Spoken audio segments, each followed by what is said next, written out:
May 15, 2023, Oak Park, a suburb of Chicago. Around 3 p.m. on a mild spring afternoon, 62-year-old Judy Foster had just finished her weekend shopping at the local Whole Foods market. Her eco-friendly bag was filled with fresh organic vegetables and organic apple juice, a favorite of her grandson Michael. As Judy left the store and headed towards the parking lot, she glanced up at the sky. The white clouds floating in the blue sky looked as soft as cotton candy. "What perfect weather for a picnic in the park with Michael," she murmured as she approached her car. At that moment, her cell phone began to ring in her pocket. Looking at the screen, she saw it was a call from her daughter, Emma Stone. Judy answered with a smile. "Oh, Emma. What's the matter?" However, Emma's voice was trembling. "Mom, it's terrible. Michael's been in an accident." Judy's smile froze. "What did you say?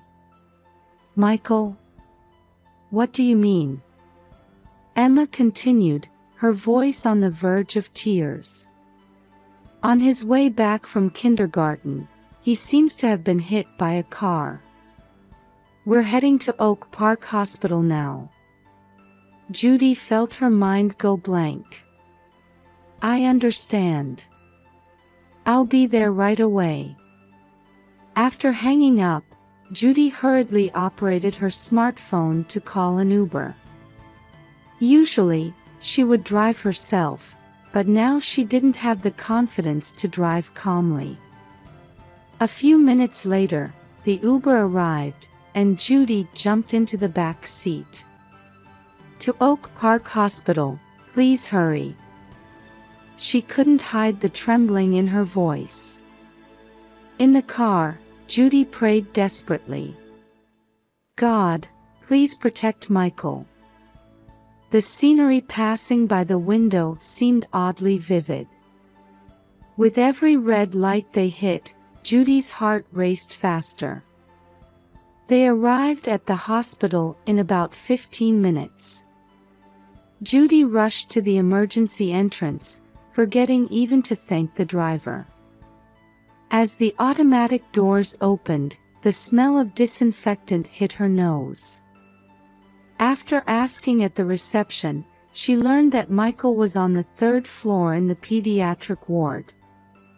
As she got into the elevator, Judy took a deep breath, trying to calm herself. "I need to stay calm.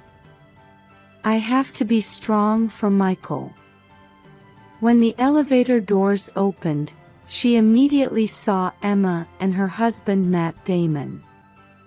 The two were sitting in plastic chairs in the waiting room, their faces pale. "Emma. Matt." As Judy rushed over, Emma stood up and hugged her mother. "Mom, thank you for coming." Emma's voice was choked with tears. Matt approached the two, and with a tired expression, began to explain. "The doctor says Michael has suffered a mild head injury. He's in a coma now, but fortunately, his life isn't in danger." Judy felt relieved, but anxiety hadn't completely disappeared. "How is Michael now? Can we see him?" Emma answered, "He's still undergoing tests. We should be able to see him soon." The three sat quietly in the waiting room, a heavy silence falling over them. Judy, remembering Michael's smile, offered another prayer. "Please, let him be all right." As night crept into the hospital hallways, Judy was dozing off on the sofa in front of Michael's room around 11 p.m. Emma and Matt had gone to the hospital cafeteria for coffee. Suddenly, A soft knock was heard, and Judy came to her senses. The door opened, and a nurse with a kind smile entered. "Mrs. Foster, were you resting?" the nurse asked softly. Judy sat up, rubbing her eyes as she answered, "No, I'm fine." "Is something the matter?" The nurse was holding a small backpack. It was Michael's favorite, with a Spider-Man design. "These are his belongings," the nurse explained. "He had them with him during the accident. They were returned after the police examined them." Judy thanked her and took the backpack. After the nurse left the room, Judy sat back down on the sofa and placed the backpack on her lap. Gently stroking the backpack, Judy took a deep breath. "Michael, wake up soon, okay?" She slowly opened the zipper and began to check the contents. Inside were his usual kindergarten things. His favorite stuffed rabbit, a small case with crayons, a half-eaten granola bar. But mixed among these, an unfamiliar envelope caught her eye. Judy frowned and took out the envelope. It was addressed to Michael's father, in beautiful cursive. "That's odd," Judy murmured. "It seems too formal for a letter from kindergarten." Driven by curiosity, Judy decided to open the envelope. A single sheet of paper came out. The contents made Judy catch her breath. "Tom, the deadline for the promise is tomorrow. If you talk to the police, who knows what might happen to your son? Make a wise choice. W.H." Judy's hands began to shake. W.H. Various names ran through her head, but she quickly settled on one.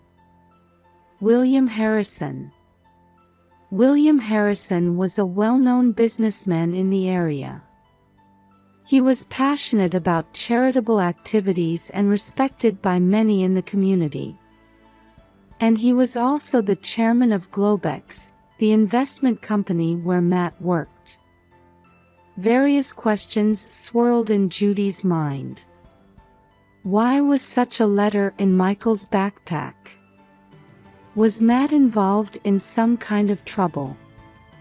And most importantly, was there a connection between this letter and Michael's accident? Suddenly, footsteps could be heard from the hallway. It was the sound of Emma and Matt returning. Judy quickly put the letter back in the envelope and hid it in the backpack. The door opened, and Emma and Matt entered. Their faces looked tired but a bit more composed. "Mom, you're still awake?" Emma asked worriedly.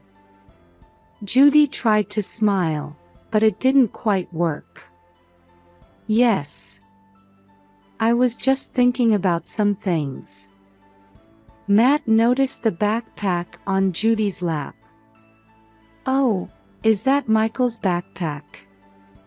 Did it come back from the police?" Judy hesitated for a moment but quickly answered, "Yes, a nurse brought it." Matt looked relieved. "That's good. Was everything inside okay?" Judy looked straight into her son-in-law's eyes. At that moment, something, like anxiety, seemed to flicker across Matt's face. But it was just for an instant. "Yes, it's all there," Judy answered quietly. However, in Judy's heart, new anxieties and questions were beginning to sprout. What was the true meaning of this letter? And what kind of danger was her family facing? As the morning sun began to shine through the window of the hospital room, Judy had been unable to sleep all night. She couldn't get the letter she found last night out of her head. Michael was still unconscious, but his condition was reportedly stable. Emma had gone home to get some rest, and Matt was staying with Michael in the room. Judy took a deep breath and steeled her resolve. She had to ask Matt for the truth. She slowly stood up and faced Matt. "Matt, I need to talk to you about something." Judy's voice was quiet but filled with determination. Matt looked up, rubbing his tired eyes.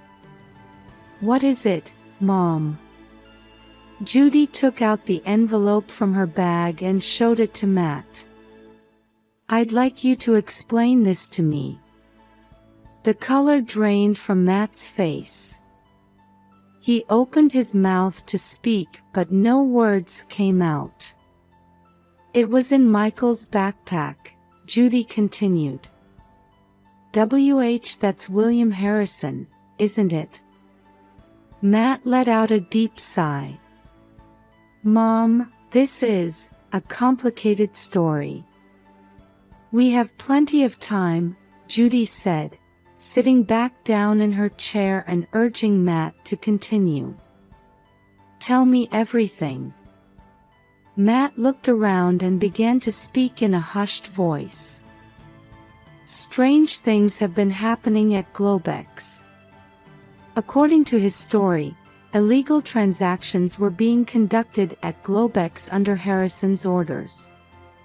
The scale of it was beyond imagination: insider trading using client funds, diversion of funds to fictitious investment projects, and more.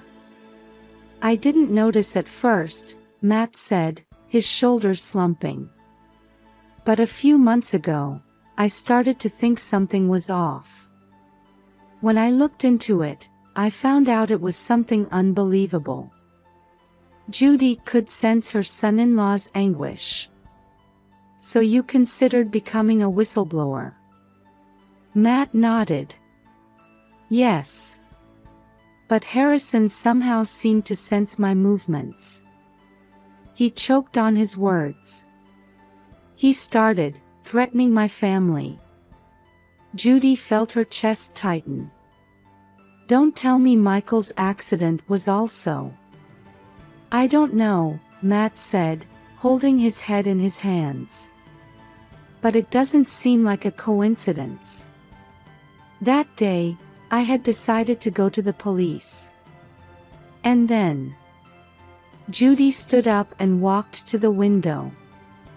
Outside, the morning sunlight was making the leaves on the trees shine. It would usually be a beautiful sight, but now everything seemed faded. She had worked as a teacher in public schools for 35 years. She had experience in noticing small changes in her students and solving problems. That experience was now awakening something within her. Judy turned back to Matt. "Matt, we need to solve this." Matt looked surprised. "Mom, it's too dangerous." "The police." "Not the police yet," Judy said calmly. "We need more evidence. And considering Harrison's influence, we need to move carefully." "But how?" Judy smiled. "I have what I've cultivated over years of teaching. Connections with people, observational skills, and above all, the courage to pursue justice." Matt looked confused. "Mom, this is different from a school problem. These are professional criminals." "That's true," Judy admitted. "But criminals are human too. They always have weaknesses. We'll find them." The light that used to shine in Judy's eyes when she stood at the teacher's podium had returned. let's start by gathering information. Globex employees, Harrison's associates, his past, we'll investigate everything. Matt couldn't hide his hesitation. But Emma. We won't tell Emma for now, Judy said firmly. Let her focus on taking care of Michael. Just then, there was a sound from the direction of the nurse's station. It seemed the morning rounds were approaching. Judy took Matt's hand. Trust me. We will uncover the truth and protect Michael and our family. Matt slowly nodded. In his eyes, anxiety and hope were mixed. Judy looked out the window. The morning sun was gradually getting stronger, heralding the start of a new day. In her heart, her determination to uncover the truth solidified. It might be a long battle. But for the sake of protecting her family and for justice, she had made up her mind to face it. A few days after her conversation with Matt, Judy was determined to take action. Michael's condition was stable, but he was still unconscious. While Emma and Matt took turns staying at the hospital, Judy decided to take the first step in uncovering the truth. First, Judy headed to the Oak Park Public Library. As she entered the library, the familiar smell of books enveloped her. Memories of bringing her students here came flooding back. But today's purpose was different. Judy carefully operated the computer and began searching for information about Globex and William Harrison. She meticulously examined local newspaper articles, business magazines, and online databases. Mr. Harrison honored again for charitable work, Globex records highest profits ever. Glorious headlines lined up. However, Judy's intuition told her that something was hidden beneath this brilliant surface. After hours of investigation, Judy summarized important information in her notebook. There were several unnatural transactions behind Globex's rapid growth. Some of Harrison's charitable activities were actually tax strategies. And there were several cases where Globex executives suddenly resigned. After leaving the library, Judy considered her next move. And the face of a certain person came to mind. Mike Johnson. He was Judy's student 35 years ago. Now he works as a police lieutenant at the Oak Park Police Department. Judy calls without hesitation. Mike? It's Mrs. Foster. I have something to talk about. Could we meet?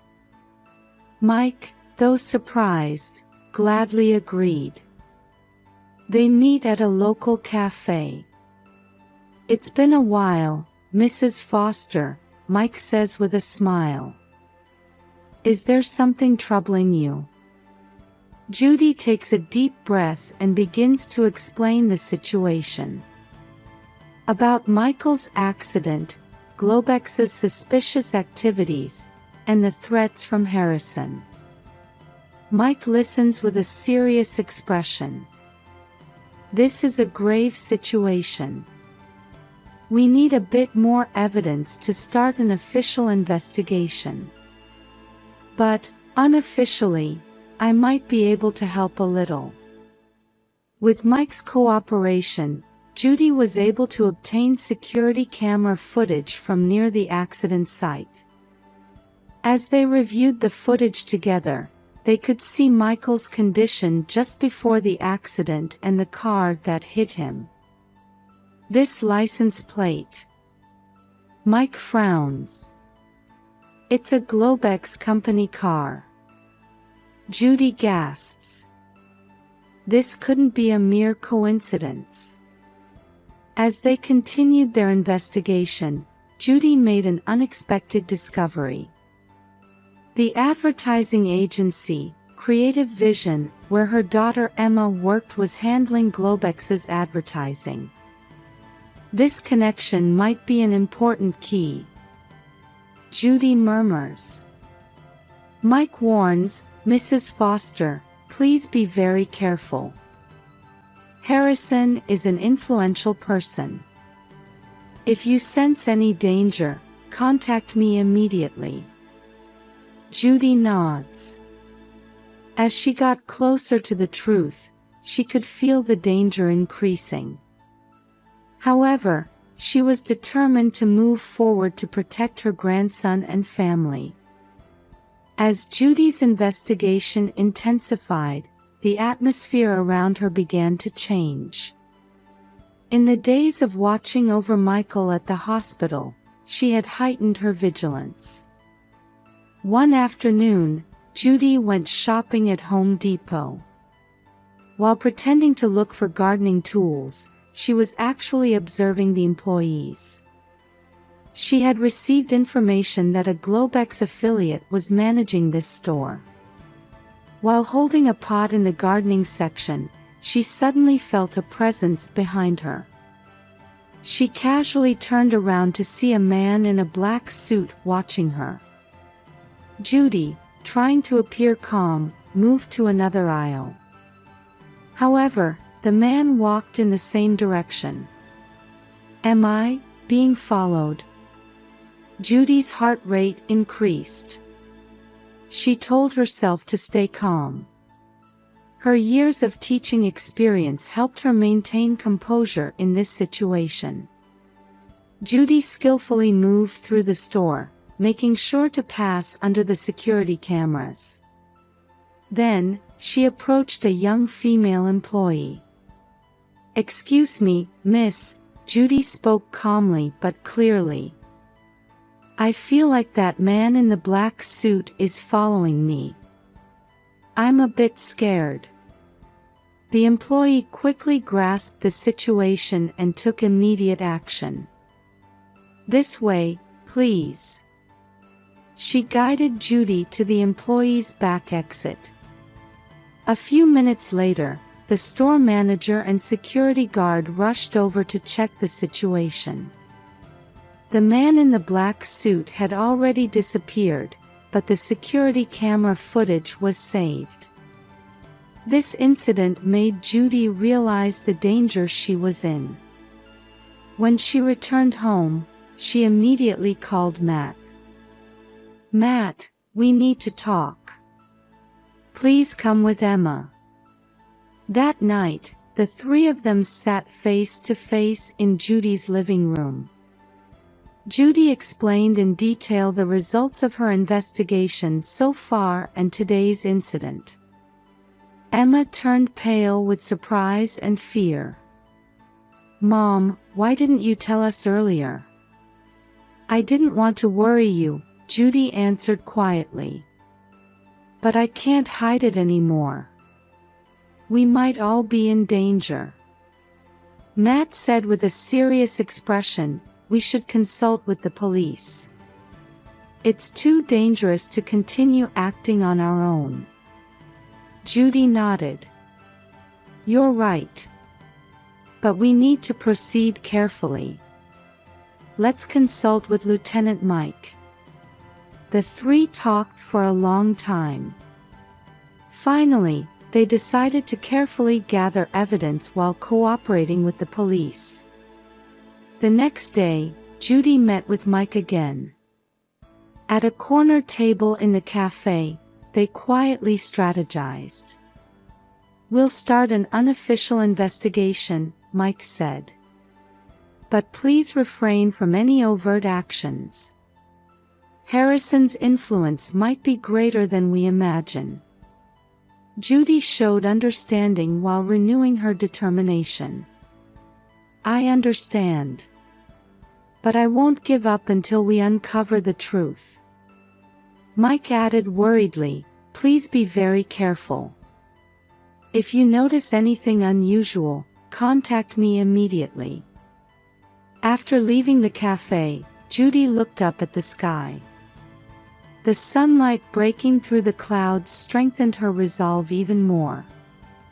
The pursuit of truth might involve dangers. However, she vowed to keep moving forward to protect her family and for the sake of justice. As Judy's investigation progressed, important information was brought by Jane Smith, a former Globex employee. Jane, who contacted anonymously through Lieutenant Mike, offered to provide detailed testimony about Harrison's illegal activities. To ensure caution, Judy and Matt meet with Jane in a safe place, with Mike present. Mr. Harrison was using client funds for illegal transactions for his own benefit. Jane begins speaking with a trembling voice. "I have evidence. Copies of email exchanges and falsified financial reports." The evidence provided by Jane was decisive in proving Harrison's crimes. Judy and Matt's hearts swelled with hope that this would significantly move things forward. However, just as they were about to submit the evidence to the police, a call came in from the hospital. It was from Michael's attending physician. "Mrs. Foster, I have news about Michael's latest test results." The doctor's voice was cautious. "We've seen some positive signs. The swelling in his brain has started to subside. There's a higher possibility now that he might regain consciousness." This unexpected good news brought tears of joy and relief to the whole family. However, it also gave rise to new anxieties. "But this is the critical moment, isn't it?" Emma says. "When Michael wakes up, will we be able to protect him? Harrison is still free." Matt continues with a serious expression. "That's right. If Harrison finds out about Michael's recovery, he might try something again." Judy, holding her grandson's small hand tightly, wears an expression of anguish. If they submit the evidence and corner Harrison, Michael's safety might be threatened. On the other hand, if they remain silent, more people might fall victim to Harrison's crimes. "What should we do?" Judy mumbles. After a long silence, Mike quietly speaks up. "I have a suggestion. Why don't we request cooperation from the FBI? They should be able to protect Michael and arrest Harrison simultaneously." The family listens to Mike's proposal with serious expressions. It might be a dangerous choice, but it could be the best way to pursue justice while protecting Michael at the same time. Judy takes a deep breath and firms her resolve. "You're right. Let's seek cooperation from the FBI. But Michael's safety is the top priority." Emma and Matt also agree, and the family vows to face this difficulty together. Mike immediately begins to contact the FBI. The next few days will greatly influence their lives. They have decided to move forward with courage to protect their beloved family, for the sake of truth and justice. A few days after deciding to cooperate with the FBI, the entire family gathered in the living room of Judy's home. Lieutenant Mike was also present, and a video conference with FBI agents began. "We're initiating the operation," the FBI agent announced through the screen. "We'll simultaneously arrest Mr. Harrison and protect Michael." As tension filled the room, the operation was put into action. FBI teams conducted simultaneous raids on Globex headquarters and Harrison's home. Meanwhile, security was deployed at the hospital to protect Michael. A few hours later, Mike's cell phone rang. "We've received word that Harrison has been arrested," he announced, and a sense of relief washed over the room. The next day's newspapers carried big headlines announcing Harrison's arrest. As details of Globex's illegal activities came to light one after another, it was proven that Michael's accident had also been ordered by Harrison. Judy, with a relieved expression, rushed to Michael's side at the hospital. Now, all that remained was to wait for her grandson to wake up.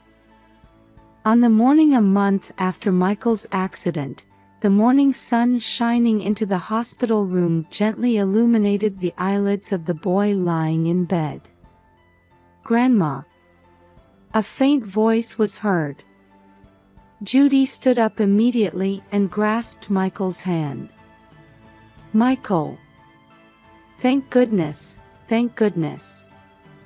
A few days later, Michael was able to leave the hospital. When they returned home, the neighbors had organized a welcome party for them. Amidst the celebration, the mayor stepped forward. "Mrs. Judy Foster, in recognition of your courageous actions, we present you with the Silver Hero Award." A big round of applause erupted from the gathering. At the awards ceremony, Judy gave a moving speech. "Regardless of age, each one of us has the power to stand up for justice." Emma and Matt deepened their bond through this experience. The two decided to establish a nonprofit organization for social justice. Michael, on his way to recovery, smiled in his grandmother's arms. "When I grow up, I want to be brave like you, Grandma." Judy, embracing her grandson, savored the happiness of being surrounded by family and friends.